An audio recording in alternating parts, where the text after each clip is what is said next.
Baik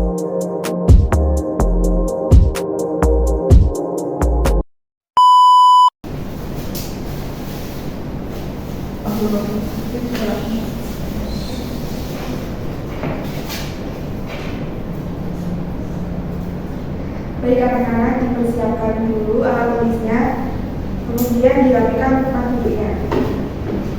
Ya, sudah siap semua? Sudah.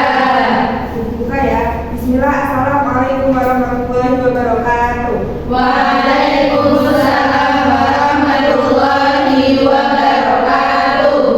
Apa kabarnya anak-anak? Alhamdulillah, luar biasa. Allahu Akbar. Nah, sebelum kita melanjutkan pada materi, alangkah baiknya kita berdoa terlebih dahulu. Berdoa dimulai. Bismillahirrahmanirrahim.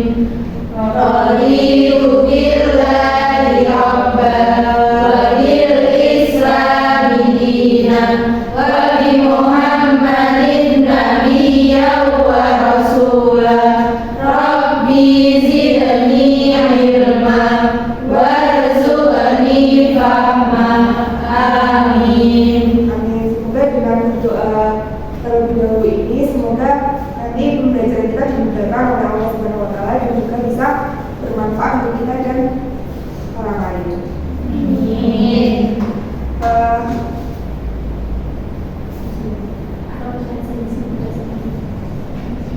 Sebelum ibu mulai, ibu akan presentasi terlebih dahulu ya.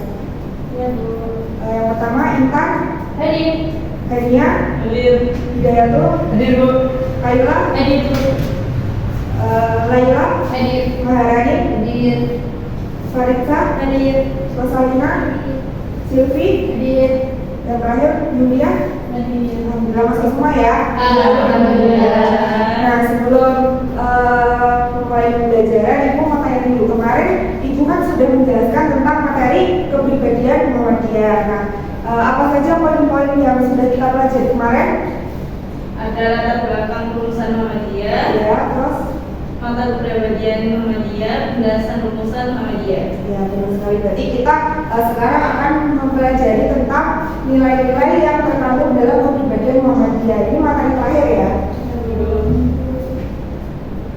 Kemudian sebelum lanjut, ibu akan menjelaskan tentang tujuan pembelajaran. Nah, setelah nanti kita mempelajari tentang nilai-nilai kepribadian Muhammadiyah, ibu harapkan kalian bisa menerapkan nilai-nilai tersebut ke dalam kehidupan sehari-hari sesuai dengan buku ajar.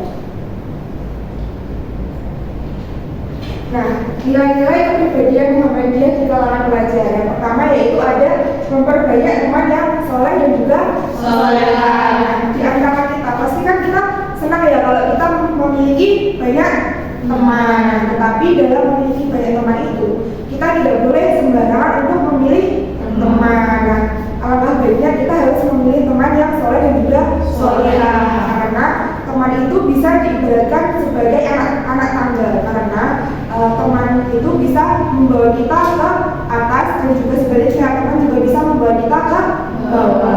Nah, jadi kita sebaiknya harus mencari teman yang baik agar teman itu bisa mengajak kita ke dalam kebaikan dan juga memberikan dampak positif kepada kita. Kemudian yang kedua ada melaksanakan dakwah amar ma'ruf nahi munkar. Nah, ada yang tahu nggak dakwah amar ma'ruf nahi munkar itu apa? Mengajak kebaikan dan juga mencegah kemungkaran.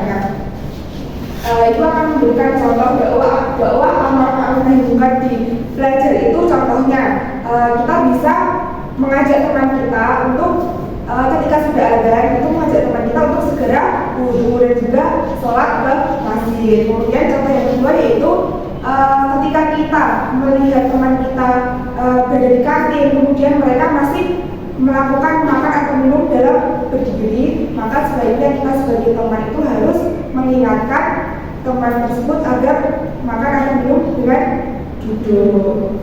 Nah, kemudian yang ketiga ada bersikap lapang dada. Nah, bersikap lapang dada ini yang dimaksud karena kita di sekolah ya pasti kan ada kompetensi atau lomba-lomba. Kalau di lomba itu pasti ada yang menang dan juga ada yang kalah.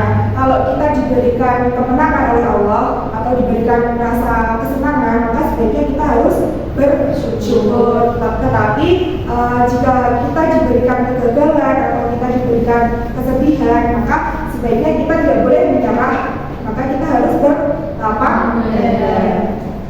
Kemudian yang keempat, menjaga perdamaian dan menghindari permusuhan. Nah, kita sebagai pelajar Muhammadiyah itu tidak boleh bermusuhan atau mencela kepada sekolah yang lain, atau contohnya dalam Muhammadiyah ini kan ada banyak organisasi ya. Nah, dalam organisasi itu kita tidak boleh untuk saling mencela ke organisasi yang lain, harus saling mendukung atau mensupport organisasi yang lain.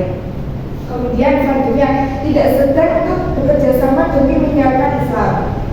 Nah, ini maksudnya kita sebagai pelajar Muhammadiyah harus bekerja sama atau bekerja sama demi menyiarkan Islam. Itu contohnya kayak kita mengajak teman-teman untuk bersedekah kepada orang yang membutuhkan atau bisa menyantuni anak-anak yatim.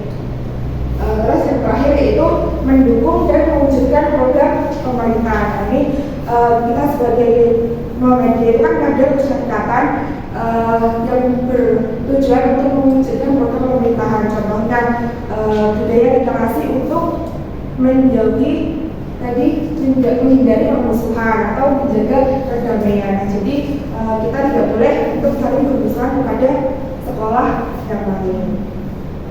Nah, ada yang ditanyakan anak-anak? Belum. Sekarang ibu mempunyai 2 kertas. Nah, nanti sebelum ibu bagikan, kalian akan dibagi menjadi 2 kelompok. Nanti setelah mendapat kertas, kalian bisa berdiskusi, kemudian menjawab apakah kertas yang ibu bagikan itu salah atau benar ya.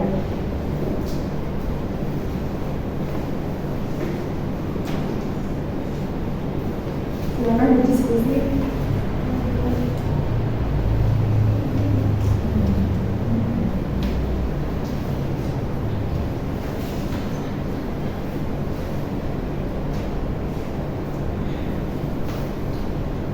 Bapak sudah selesai? Sudah Bu. Nah, silakan ada yang mau membaca? Silakan Mbak.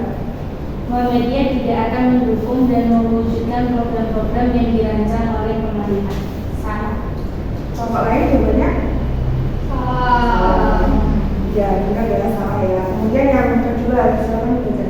Pelajar Muhammadiyah harus melaksanakan dakwah amar ma'ruf nahi munkar, yaitu menyuruh orang untuk berbuat baik dan melarang untuk berbuat jahat. Nah, jawabannya Benar. Jadi kita sebagai pelajar Muhammadiyah itu harus melakukan dakwah amar ma'ruf nahi munkar. Contohnya apa tadi? Yang di sekolah tadi mengajak teman untuk sholat. Nah, kemudian mengingatkan jika makan diri. ya sebaiknya kita mengingatkan dengan baik. Apakah ada yang ditanyakan?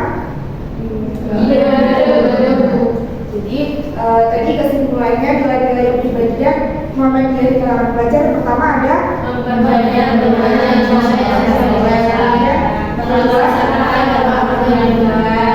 ketiga bersikap lapang dada, menjaga perdamaian dan menghindari permusuhan, tidak segan untuk bekerja sama demi menyiarkan Islam, mendukung dan mewujudkan program pemerintah.